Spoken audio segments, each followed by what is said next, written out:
Milagro y cataclismo.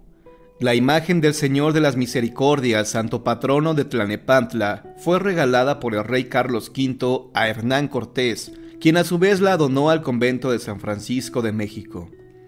De ahí fue traída provisionalmente a la iglesia de Tenayuca y luego a la capilla abierta del convento de Corpus Christi en Tlalnepantla, Estado de México. En 1666, al ocurrir un incendio en la iglesia, el Cristo de las Misericordias se salvó milagrosamente, pues habiéndose quemado la cruz que lo sostenía, la escultura solo registró quemaduras en la espalda, semejantes a ámpulas en carne viva, por lo que fue llamada el Señor de las Ampollas. En el antiguo Teocalhueyacán, pueblo otomí situado a unos 3 kilómetros al poniente de Tlalnepantla, los frailes franciscanos edificaron un templo bajo la advocación de San Lorenzo, tal sobre las ruinas y hasta con el mismo material de que estuviera construido el antiguo Teocalli. A este nuevo templo acudía el pueblo a los servicios religiosos. Una noche, en medio de un estruendo inexplicable, el templo se hundió y de él no amaneció ni rastro. La gente quedó profundamente atemorizada. Ante tal pérdida, los habitantes de San Lorenzo, Teocalhueyacán, tuvieron que acudir a sus servicios religiosos a Corpus Christi, el templo ubicado en Tlalnepantla, en el Estado de México. Pero debido a la larga distancia que tenían que recorrer diariamente, optaron por construir en su región un nuevo templo. Entonces surgió entre ellos una duda inquietante. ¿No se hundirá nuevamente el templo? ¿Qué tal que se hunde y nosotros adentro? La solución fue sencilla, levantarlo en otro sitio, y fue en Atenco, junto al río, en la falda del cerro, donde se erigió el nuevo recinto, solo que en esta ocasión bajo la advocación de San Andrés Apóstol. Esta antigua leyenda aún corre de boca en boca entre la gente grande del pueblo.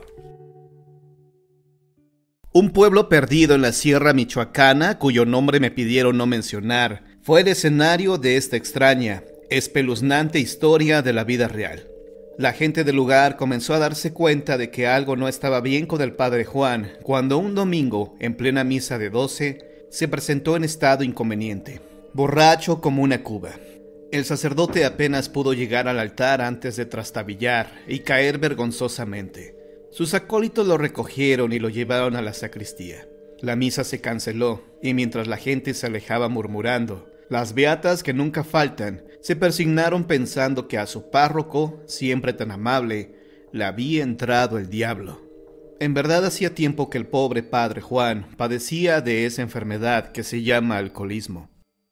Y había logrado mantener el secreto hasta ese día, y el pueblo, que rara vez es misericordioso, comenzó a evitarlo en lugar de ayudarlo. Cada vez menos gente asistía a sus misas, a pesar de que él había hecho promesas formales de regenerarse. El notorio ausentismo hizo mella en el ánimo del religioso, quien se sumergió cada vez más en el alcohol. Una tarde en el autobús de las 4, llegó una carta para él. Era de la diócesis del lugar. Gente importante del pueblo se había quejado de su conducta. Se le ordenaba terminantemente que abandonara el pueblo y se presentara en la cabecera del estado para ser degradado con ignominia. Es decir, le retirarían el hábito y dejaría de ser sacerdote. Fue más de lo que esta alma enferma y atormentada pudo soportar. Esa misma noche echó a vuelo las campanas y el pueblo se reunió ante la iglesia, más por morbo que por verdadera compasión. Grande fue la sorpresa y el escándalo que les causó ver al padre Juan vestido con su indumentaria de oficiante, parado en lo alto del campanario y perfectamente sobrio.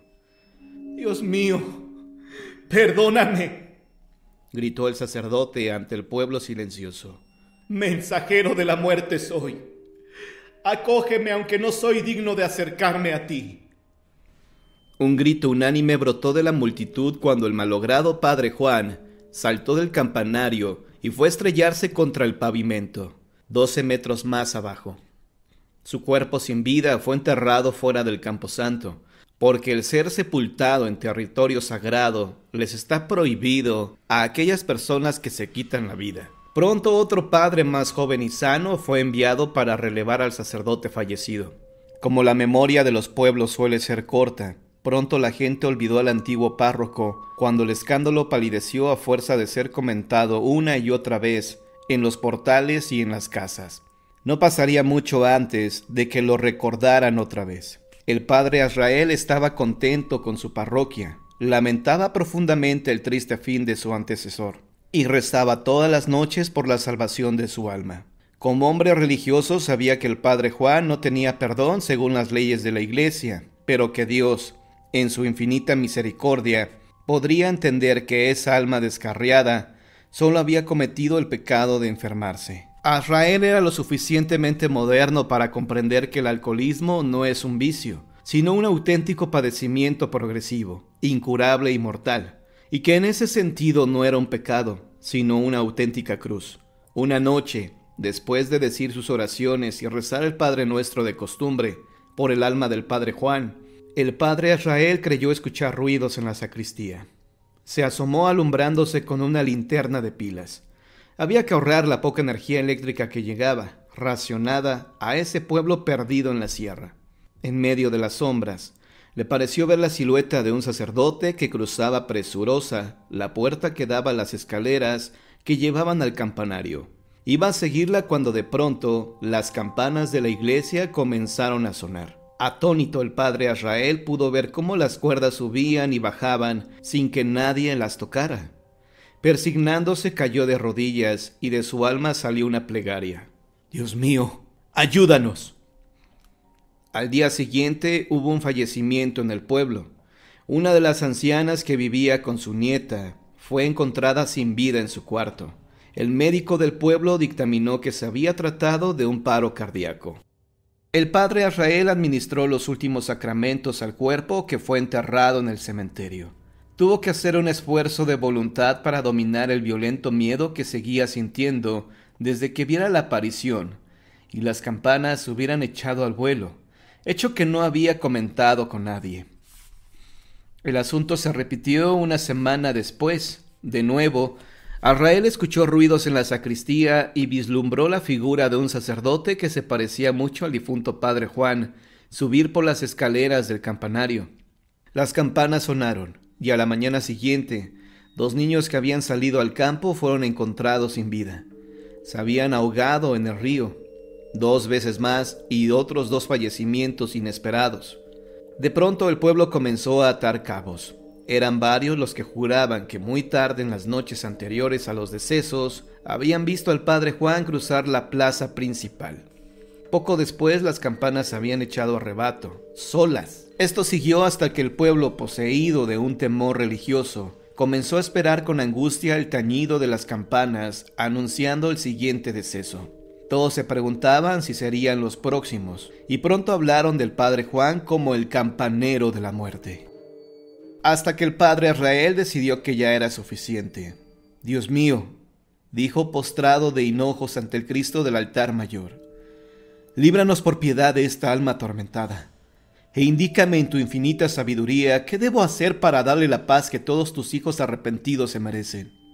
Apoyando la frente en las manos unidas, el sacerdote se sumió en una profunda meditación. Cuando volvió a cobrar conciencia, los primeros rayos del amanecer pintaban el cielo de tonalidades rosadas y amarillas.